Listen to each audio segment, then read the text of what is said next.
Hello and welcome to California Up Now. I'm Claudia Iseman, and we are a show dedicated to the issues and the candidates that make our Golden State great. Our guest today is Seth Hemmelgarn. Hi. Good morning. Good morning. And welcome. Seth is a journalist for the Bay Area Reporter, and he's here talking to us about some of the issues that are coming up in the election. Thank you so much for coming in. Thank you for having me. Sure. Okay, well, let's start out with some of the races going on in the Bay Area. We have 30 candidates in the Bay Area who are gay candidates. How does this affect the gay community? Well, I think it says a lot about how strong we are in terms of being able to be out politically. One thing that is still an issue is that some candidates aren't as comfortable as others being out of the closet. You still see candidates who don't mention their being LGBT on their websites and aren't quite sure how to handle it. In San Francisco, of course, it's not really an issue for the most part, but as you get outside of San Francisco, especially some of the smaller cities in the East Bay, for example, there are candidates who don't mention that they have a partner or that they're transgender, and they're still wrestling with how they should mention that and how open they should be. Even in 2016, I think it is still an issue. There are still people who are reluctant to be out of the closet. Is that important for them to come out and state on their website, yes, I am gay?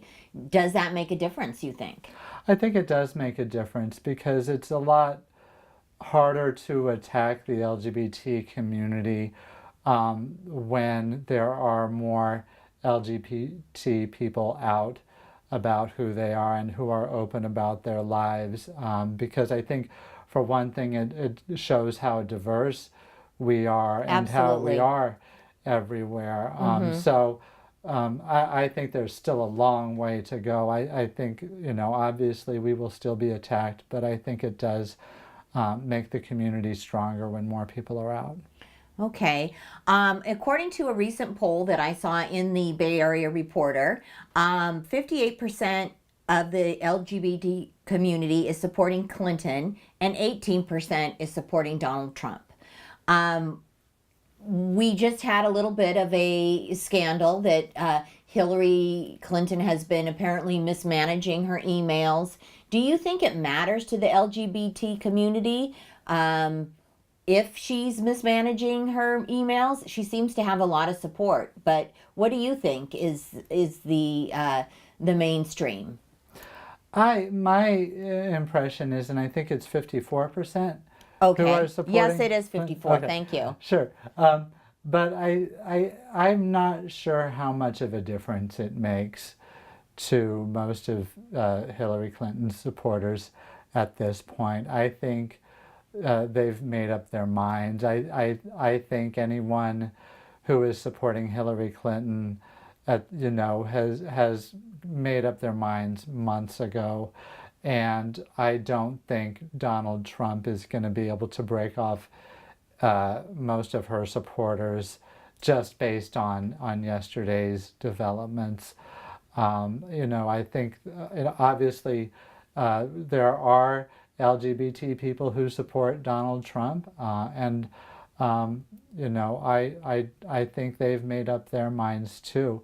And of course, there's still some people who support third-party candidates, and I don't think they're going to be swayed either. So I think at this point, I don't see people changing their minds just based on this latest kind of email scandal. And I think there's still a lot of information that isn't known at this point too. Yeah.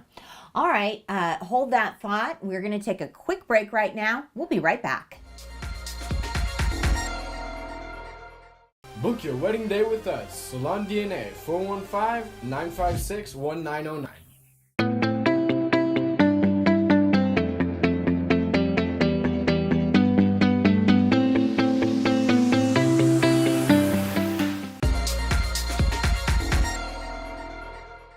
welcome back to California Up Now. Our guest today is Seth Hemmelgarn from the Bay Area Reporter, and we're talking about the election. We're just days away now from one of the meanest elections we've had in a long time. Can you talk about that a little bit, Seth?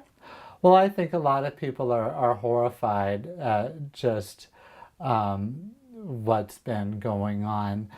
But it seems like at this point it's almost kind of like watching a car crash. You can't really turn your eyes away.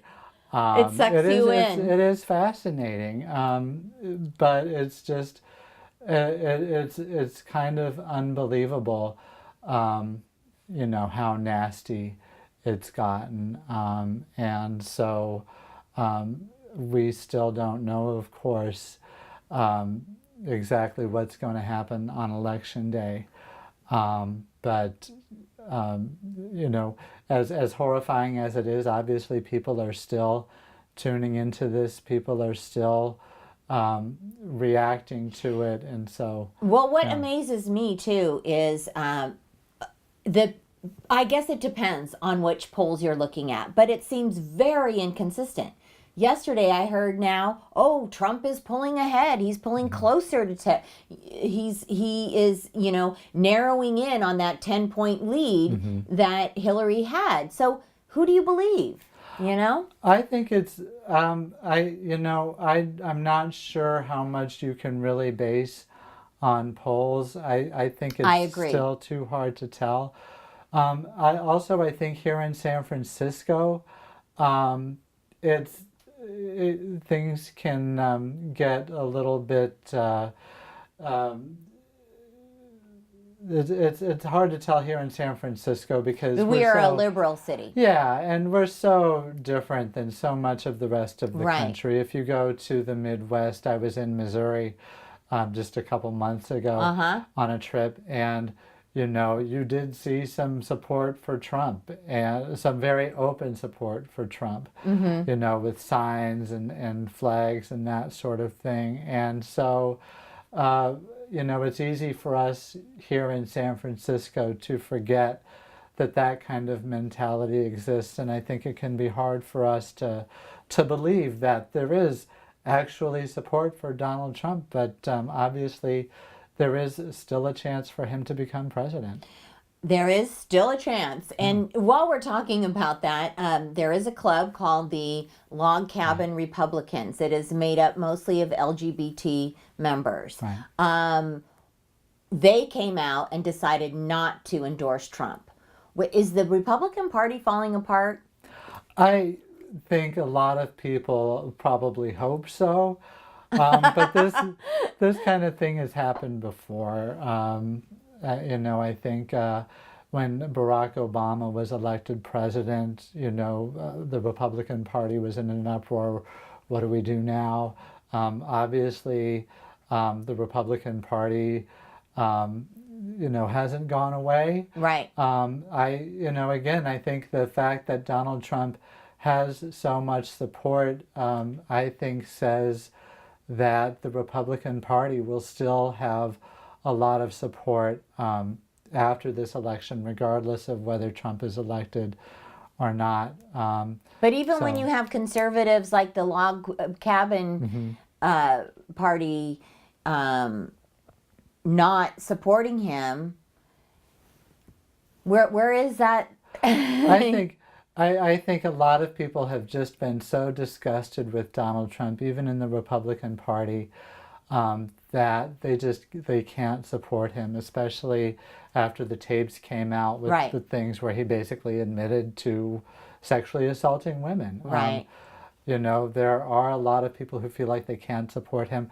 The Log Cabin Republicans, being a gay group, I think a lot of people in the LGBT community are stunned that any gay person could ever support the Republican Party, much less even consider supporting Donald Trump. But I think there are gay people in this country who still feel, fiscally conservative and, would still feel like they're aligned with the Republican Party. And I think over the years, one of their defenses has been, one of the defenses among the log cabin Republicans is that they're trying to change the Republican Party from the inside. Of course, it's up to debate whether they've been successful at all. Yes, that's very interesting that they are trying to change it from the inside out, because it does need a little changing, I think, in my opinion. Okay, let's talk for a minute about what are you working on now on the Bay Area Reporter? Well, what are some of the stories that you're covering and that you're working on? Sure. Well, of course, we still have an election coming up November 8th, and so we're going to be watching the election, the votes as they come in. We'll be going to some of the election night parties, here in San Francisco. A lot of the gay community has been really divided over the Senate race between Supervisor Scott Wiener, an out gay man, and Supervisor Jane Kim. That's a neck and neck race so far. That's very close, and so I think that's going to be a really interesting one to watch. So we'll be right there with everyone else, seeing what happens. And then there are a couple of propositions that are on the ballot that are particularly interesting. Let's talk for a minute about Props 62 and 66, Sure. The death penalty.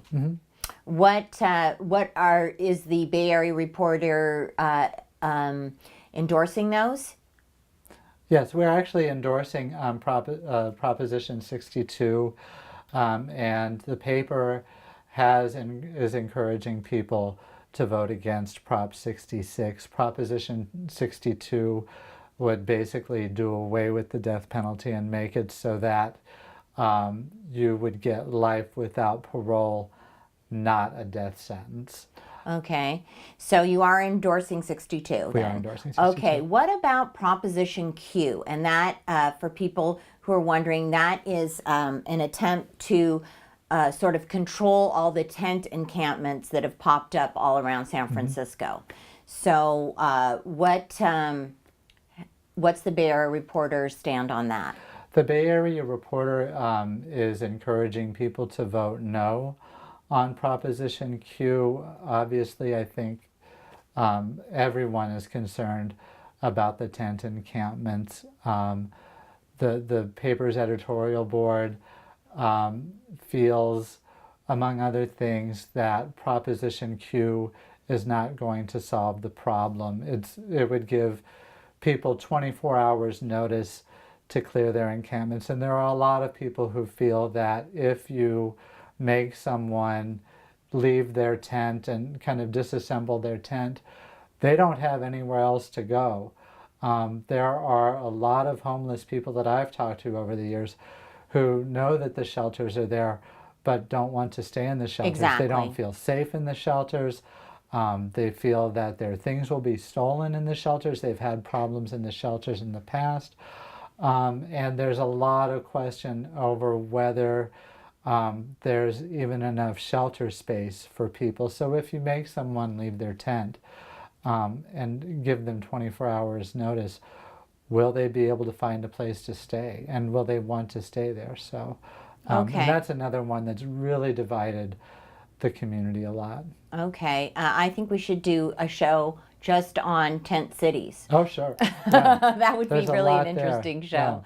Yeah. Okay, well, thank you very much, Seth, for joining us. Thank you. And we're happy to have you. And thank you all for watching California Up Now. We'll see you next time.